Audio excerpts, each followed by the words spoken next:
ನಮಸ್ಕಾರ ಸ್ನೇಹಿತರೆ, ನಮಸ್ಕಾರ.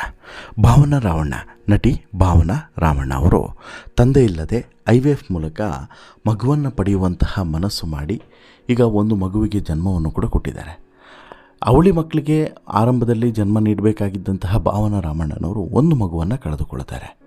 ಆ ಒಂದು ಮಗುವನ್ನು ಕಳೆದುಕೊಂಡಂತಹ ನೋವಿನ ಬಗ್ಗೆ ಈಗ ಮನಬಿಚ್ಚಿ ಮಾತನಾಡಿದ್ದಾರೆ. ನಟಿ ಭಾವನಾ ರಾವಣ್ಣ ಅವರು ತಾಯ್ತನದ ಸಂಭ್ರಮದಲ್ಲಿದ್ದಂಥ ಸಂದರ್ಭದಲ್ಲಿ ಎದುರಿಸಿದಂಥ ಅತಿ ದೊಡ್ಡ ಆಘಾತದ ಬಗ್ಗೆ ಮನಬಿಚ್ಚಿ ಮಾತನಾಡಿದ್ದಾರೆ.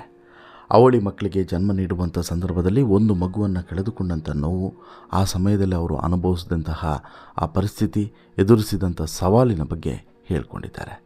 ಹಾಗಾದರೆ ಅವತ್ತು ಆಗಿದ್ದೇನು, ಒಂದು ಮಗುವಿಗೆ ಏನಾಯಿತು, ಇನ್ನೊಂದು ಮಗು ಹೇಗಿದೆ, ಜೊತೆಗೆ ಆ ಕ್ಷಣ ಹೇಗಿತ್ತು, ಎಲ್ಲವನ್ನು ಕೂಡ ವಿವರವಾಗಿ ವಿವರಿಸ್ತಾ ಹೋಗಿದ್ದಾರೆ.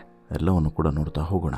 ಅದಕ್ಕಿಂತ ಮುಂಚೆ ನೀವಿನ್ನೂ ಕೂಡ ನಮ್ಮ ಚಾನಲನ್ನು ಸಬ್ಸ್ಕ್ರೈಬ್ ಮಾಡಿಲ್ಲ ಅಂದರೆ ದಯವಿಟ್ಟು ಕೂಡಲೇ ಸಬ್ಸ್ಕ್ರೈಬ್ ಮಾಡಿ ಸ್ನೇಹಿತರೆ. ಹೌದು, ತಾಯಿ ಆಗೋದು ಪ್ರತಿಯೊಬ್ಬ ಮಹಿಳೆಯ ಪಾಲಿಗೆ ಮರುಜನ್ಮ ಇದ್ದಂತೆ. ಅದರಲ್ಲೂ ಕೂಡ ಅವಳಿ ಮಕ್ಕಳನ್ನು ಹೊತ್ತಾಗ ಆ ಸಂಭ್ರಮ ಇಮ್ಮಡಿಯಾಗಿರುತ್ತದೆ. ಆದರೆ ನಟಿ ಭಾವನಾ ರಾವಣ್ಣ ಅವರ ಜೀವನದಲ್ಲಿ ಈ ಸಂಭ್ರಮದ ನಡುವೆ ಒಂದು ದೊಡ್ಡ ದುರಂತ ಸಂಭವಿಸಿತ್ತು. ಹೆರಿಗೆಯ ಒಂದು ಸಮಯದಲ್ಲಿ ಒಂದು ಮಗು ಆರೋಗ್ಯವಾಗಿ ಹೊರಬಂದರೆ ಮತ್ತೊಂದು ಮಗು ಇಹಲೋಕವನ್ನು ತ್ಯಜಿಸಿತ್ತು. ಈ ಕಹಿ ಘಟನೆಯನ್ನು ಭಾವನಾ ಅವರು ಇತ್ತೀಚೆಗೆ ಸಂದರ್ಶನವೊಂದರಲ್ಲಿ ನೆನಪಿಸಿಕೊಂಡು ಭಾವುಕರಾಗಿದ್ದಾರೆ. ಇನ್ಫ್ಯಾಕ್ಟು ಭಾವನಾ ರಾವಣ್ಣನವರು ಮದುವೆಯಾಗಿ ಮಕ್ಕಳನ್ನು ಹೊಂದಿದ್ದಲ್ಲ. ನಿಮ್ಗೆ ಗೊತ್ತಿರೋ ಹಾಗೆ IVFನ ಮೂಲಕ ತಾಯಿಯಾಗುವಂತಹ ಬಯಕೆಯನ್ನು ಈಡೇರಿಸ್ಕೊಂಡವರು. ಯಾಕೆ ಮದುವೆ ಆಗಲಿಲ್ಲ, ಮದುವೆ ಅನ್ನುವಂತಹ ಬಂಧನ ಯಾಕೆ ಬೇಡ ಅಂತೇಳಿ ನಿರ್ಧರಿಸಿದ್ರು, ಬಹುಶಃ ಅದಕ್ಕೆ ಸಾಕಷ್ಟು ಪಾಸ್ಟ್ನ ಅಂದರೆ ಮುಂಚೆ ನಡೆದಂಥ ಘಟನೆಗಳ ರೀಸನ್ ಇರಬಹುದು. ಬಟ್ ಆದರೆ ಅವರು ಯಾವುದೇ ಕಾರಣಕ್ಕೂ ಕೂಡ ಮದುವೆ ಆಗುವಂಥ ತೀರ್ಮಾನಕ್ಕೆ ಬರಲಿಲ್ಲ. ಬಟ್ ಮಗು ಬೇಕು ಅನ್ನುವಂತಹ ತೀರ್ಮಾನವನ್ನು ಮಾಡಿದ್ರು. ಅದಾದ ಬಳಿಕ IVF ಮೂಲಕ ಮಗುನೂ ಕೂಡ ಆಯಿತು. ಅದಾದ ಬಳಿಕ ಆಗಿದ್ದೇ ಬೇರೆ ಬೇರೆ ಘಟನೆಗಳು. ಇನ್ನು ಬ್ಯಾಲೆನ್ಸ್ ಬಗ್ಗೆ ಗೊತ್ತಿಲ್ಲ. ಹೇಮಾ ಚೌಧರಿ ಮೇಡಮ್ ಫೋನ್ ಮಾಡಿ ಮಾತನಾಡಿದರು. ಭಾವನಾ, ಏನು ಬೇಜಾರಾಗಬೇಡ. ಇವರು ಇನ್ನೊಂದು ಮಾತನ್ನು ಕೂಡ ಹೇಳಿದರು. ಅವ್ರಿಗೂ ಕೂಡ ಈ ಅನುಭವಗಳು ಆಗಿರೋದ್ರಿಂದ ಅವ್ರಿಗೂ ಕೂಡ ಮಗ ಇದ್ದಾನೆ ಅಂತೇಳಿ ಹೇಳಿದರು. ನನಗೆ ಯಾವತ್ತೂ ಅದು ಮನಸ್ಸಲ್ಲಿ ಇದ್ದೇ ಇರ್ತದೆ, ಆ ನೆನಪುಗಳು ಮರುಕಳಿಸ್ತಾನೆ ಇರ್ತವೆ ಅಂತಲೂ ಕೂಡ ಅವ್ರು ಹೇಳಿದರು. ಅದು ನಿಜ ಕೂಡ. ಆ ನೆನಪು ಬರ್ತಾನೆ ಇರುತ್ತೆ, ಯಾವಾಗಲೂ ಕೂಡ ಅದು ನೆನಪಾಗ್ತಾನೆ ಇರುತ್ತೆ. ಒಂದು ಸಮಾಧಾನ ಇವಳನ್ನು ಅಂದರೆ ಈಗಿರುವಂತಹ ಮಗಳನ್ನು ನೋಡಿದಾಗ ಒಂದು ಸಮಾಧಾನ ಆಗ್ತದೆ. ಆದರೆ ಬ್ಯಾಲೆನ್ಸ್ ಅಂತೂ ಮಾಡೋಕ್ಕಾಗಲ್ಲ, ಯಾಕಂದರೆ ಅದು ಮರೆಯುವಂಥ ಕ್ಷಣ ಅಲ್ಲ ಅಂಥೇಳಿ ಭಾವನ ನೆನಪಿಸ್ಕೊಳ್ತಾರೆ. ಇನ್ನು ಆದರೆ ಆ ಕ್ಷಣ ಅದು ಮೊದಲ ಮಗು ಬೇಬಿ A ಅಂತ ಹೇಳಿ ಬಂತು. ಇನ್ನೊಂದು 5 ನಿಮಿಷದಲ್ಲಿ ಬೇಬಿ B ಹೊರ ಬರ್ತದೆ. ಮಗು ದೇಹವಲ್ಲ ಪರ್ಪಲ್ ಬಣ್ಣದಲ್ಲಿತ್ತು. ಡಾಕ್ಟರ್ ಹೇಳಿದರು ನಾವು ನೋಡೋಣ ಅಂತೇಳ್ಬಿಟ್ಟು. ದೇಹದ ಬಣ್ಣ ಚೇಂಜ್ ಆಗೋವರೆಗೂ ಕೂಡ ಕಾಯೋಣ ಅಂತಲೂ ಕೂಡ ಹೇಳಿದ್ರು. ನನ್ನ ಕೈಯಲ್ಲಿ ಬೇಬಿ A ಇದೆ. ಅದನ್ನು ಎಕ್ಸ್ಪ್ಲೇನ್ ಹೇಗೆ ಮಾಡೋದು ಅಂತೇಳಿ ಗೊತ್ತಿಲ್ಲ. ನಾವು ತಾಯಿ ಆಗುವ ಬಗ್ಗೆ ನಮಗೇನು ಆಸೆ ಇರುತ್ತೆ ಅಂತಂದರೆ, ವಿಶೇಷವಾಗಿ ಹೊಟ್ಟೆಯಲ್ಲಿ ಬೆಳೀತಾ ಇರುವಂಥ ಮಗು ಚೆನ್ನಾಗಿ ಬೆಳಿಬೇಕು, ಆರೋಗ್ಯಕರವಾಗಿ ಹೊರಗಡೆ ಬರಬೇಕು ಅನ್ನೋದು ನಮ್ಮ ಆಶಯ, ಕನಸು. ಇದನ್ನೆಲ್ಲ ಇಟ್ಕೊಂಡಿರ್ತೀವಿ. ಇಲ್ಲಿ ಅದನ್ನು ಹಾಗೆಲ್ಲ ನೋಡಿದಾಗ ಜೊತೆಗೆ ನಾವು ಜಾಸ್ತಿ ಅಳಬಾರ್ದು ಕೂಡ. ಹೌದು, ನಾವು ತುಂಬ ದುಃಖ ಪಡಬಾರ್ದು, ತಕ್ಷಣ ಸಮಾಧಾನ ಮಾಡಿಕೊಳ್ಳೇಬೇಕು.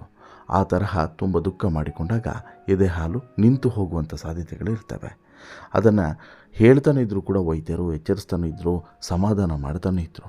ಹಾಗಾಗಿ ಎಷ್ಟು ಬೇಕೋ ಅಷ್ಟು ಸಮಾಧಾನವೂ ಕೂಡ ಮಾಡ್ಕೊಳ್ತಾ ಇದ್ದೆ, ನನಗೆ ನಾನೇ ನೋವು ಕೂಡ ಆಗ್ತಾಯಿತ್ತು ಅನ್ನೋಂಥ ವಿಚಾರವನ್ನು ಹೇಳಿದ್ದಾರೆ. ನಾವು ಏನು ಯೋಚನೆ ಮಾಡಬೇಕು ಅಂತಂದರೆ, ನಮ್ಮ ಎದುರಿಗೆ ಇರುವಂತಹ ಮುಂದಿನ ದಿನ ನಮಗೇನು ಜೀವ ಉಳಿದಿದೆ ಅದರ ಬಗ್ಗೆ ಯೋಚನೆಯನ್ನು ಮಾಡಬೇಕು. ಮತ್ತು ಯಾವುದು ಇಲ್ಲ ಅದನ್ನು ನಾವು ಒಪ್ಪಿಕೊಳ್ಳಬೇಕು. ನನ್ನ ಜೀವ ಏನು ಉಳಿದಿದೆ, ಆ ಜೀವಕ್ಕೆ ನಾನು ಏನು ಪೂರ್ಣ ಪ್ರಮಾಣದಲ್ಲಿ ಇರಬೇಕು ಅನ್ನುವಂಥದ್ದನ್ನು ತಕ್ಷಣದಲ್ಲಿ ನಾನು ನಿರ್ಧಾರ ಮಾಡಿಕೊಳ್ಬೇಕು. ಆಮೇಲೆ ಅಲ್ಲಿ ಆಗುವಂಥದ್ದು ದುಃಖ.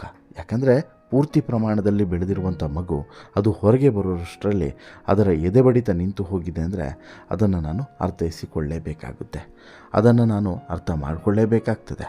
ನಾನು ಇದನ್ನು ಕಲ್ಪನೆ ಮಾಡ್ಕೊಳ್ಳೋದಕ್ಕೂ ಕೂಡ ಸಾಧ್ಯವಿಲ್ಲ. ಈ ತರಹ ಒಂದು ಕ್ಷಣ ನಾನು ಎದುರು ನೋಡ್ತೀನಿ ಅಂತೇಳ್ಬಿಟ್ಟು ನಾನು ಅಂದ್ಕೊಂಡೂ ಇರಲಿಲ್ಲ. ಯಾವ ಹೆಣ್ಣಿಗಾದರೂ ಕೂಡ ಅವಳ ಗರ್ಭದಲ್ಲಿ ಒಂದು ಜೀವಕ್ಕೆ ಹೀಗೆ ಆಗಿದೆ ಅಂತಂದರೆ ಖಂಡಿತವಾಗ್ಲೂ ಕೂಡ ಅವಳು ಅದನ್ನು ಮರೆಯೋದಕ್ಕೆ ಸಾಧ್ಯವೇ ಇಲ್ಲ ಅಂತಲೂ ಕೂಡ ಭಾವನೆ ಹೇಳ್ತಾರೆ. ಅಂದರೆ ಅವತ್ತಿಗೆ ಈ ನಡೆದಂಥ ಒಂದು ಘಟನೆ ಏನಿದೆ, ಒಂದು ಮಗು ಇಲ್ಲ ಅನ್ನುವಂತಹ ವಿಚಾರ ಏನಿದೆ, ಇದು ಯಾವತ್ತಿಗೂ ಕೂಡ ಡೈಜೆಷನ್ ಮಾಡ್ಕೊಳ್ಳೋದಕ್ಕೆ ಅಥವಾ ಮರೆಯೋದಕ್ಕೆ ಸಾಧ್ಯನೇ ಇಲ್ಲ ಅನ್ನುವಂಥ ವಿಚಾರವನ್ನು ಭಾವನ ಹೇಳಿರುವಂಥದ್ದು. ಭಾವನವರು ಹೇಳಿರುವಂಥ ಮಾತುಗಳು 100ಕ್ಕೆ 100 ನಿಜ. ಒಬ್ಬ ತಾಯಿಯಾಗಿ ಈ ರೀತಿ ಮಗುವನ್ನು ಕಳೆದುಕೊಂಡಂಥ ಸಂದರ್ಭದಲ್ಲಿ ಅವ್ರಿಗಾಗುವಂಥ ನೋವು ಇದೆಯಲ್ಲ, ಅದನ್ನು ಎಕ್ಸ್ಪ್ಲೇನ್ ಮಾಡಲಿಕ್ಕೆ ಯಾರಿಗೂ ಕೂಡ ಸಾಧ್ಯನೇ ಇಲ್ಲ. ಅದನ್ನು ಅನುಭವಿಸಿದವ್ರಿಗೆ ಮಾತ್ರ ಗೊತ್ತು. ಒಂದು ಮಗು ಹೊರಗಡೆ ಬರುವಂಥ ಖುಷಿ, ಮತ್ತೊಂದು ಈ ರೀತಿ ಆಯಿತು ಅಂತ ಹೇಳಿದರೆ. ಈಗ ಫಾರ್ಚುನೇಟ್ಲಿ ಒಂದೇನು ಅಂತ ಹೇಳಿದ್ರೆ, ದೇವ್ರ ದಯದಿಂದ ಭಾವನವ್ರಿಗೆ 2 ಮಗು, ಅವಳಿ ಮಗು ಇತ್ತು. ಅದರಲ್ಲಿ ಒಂದು ಮಗು ಅಂತೂ ಬದುಕ್ತು, ಒಂದು ಮಗು ಹೋದರೂ ಕೂಡ ಇನ್ನೊಂದು ಮಗು ಬದುಕ್ತು. ಬಟ್ ಒಂದೇ ಮಗು ಇಂತಹ ಸಂದರ್ಭದಲ್ಲಿ ಹೀಗೇನಾದರೂ ಆಯಿತು ಅಂತ ಹೇಳಿದ್ರೆ ಅವರ ಮಾನಸಿಕ ಸ್ಥಿತಿ ಯಾವ ರೀತಿ ಎಷ್ಟು ಡಿಸ್ಟರ್ಬ್ ಆಗಬಹುದು ಅನ್ನೋದನ್ನು ಜಸ್ಟ್ ಇಮ್ಯಾಜಿನ್ ಮಾಡ್ಕೊಳ್ಳಿ. ಒಟ್ಟಿನಲ್ಲಿ ಇವತ್ತಿಗೆ ಭಾವನ ಒಂದು ಮಗುವನ್ನು ನೋಡಿಕೊಂಡು ಸುಂದರವಾಗಿ ಸುಖವಾಗಿ ಸಂಸಾರವನ್ನು ಸಾಗಿಸ್ಕೊಂಡು ಹೋಗ್ತಾ ಇದ್ದಾರೆ. ಮದುವೆ ಅನ್ನುವಂತಹ ಗೊಂದಲ ಗೋಜಲುಗಳಿಗೆ ನಾನು ಒಳಗಾಗೋದಿಲ್ಲ ಅನ್ನೋದನ್ನು ಕಡ್ಡಿ ಮುರಿದಂತೆ ಹೇಳಿದ್ದಾರೆ. ಆ ಮಗುವಿಗೆ ಏನು ಬೇಕೋ ಎಲ್ಲವನ್ನು ಕೂಡ ಒದಗಿಸ್ತೀನಿ, ಆ ಮಗುವಿನ ಜೀವನವನ್ನು ನಾನು ರೂಪಿಸಿ ಕೊಡ್ತೇನೆ ಅನ್ನುವಂಥ ಭರವಸೆಯನ್ನು ಕೂಡ ಕೊಟ್ಟಿದ್ದಾರೆ ಭಾವನ. ಒಟ್ಟಾರೆ ಭಾವನ ಮತ್ತು ಆ ಭಾವನವರ ಮಗು 100 ಕಾಲ ಸುಖವಾಗಿ ಸುಂದರವಾದಂತಹ ಜೀವನವನ್ನು ಸಾಗಿಸಲಿ ಅನ್ನೋದು ನಮ್ಮ ಆಶಯ. ನಿಮ್ಮ ಹಾರೈಕೆಯನ್ನು, ನಿಮ್ಮ ಆಶೆಯನ್ನು ದಯವಿಟ್ಟು ಕಮೆಂಟ್ ಮಾಡಿ ತಿಳಿಸಿ. ಜೊತೆಗೆ ಇಷ್ಟ ಆಯಿತು ಅಂತ ಹೇಳಿದ್ರೆ ಲೈಕ್ ಮಾಡಿ, ಶೇರ್ ಮಾಡಿ, ಚಾನಲ್ಗೆ ಸಬ್ಸ್ಕ್ರೈಬ್ ಆಗೋದನ್ನು ಮರಿಬೇಡಿ. ಧನ್ಯವಾದ.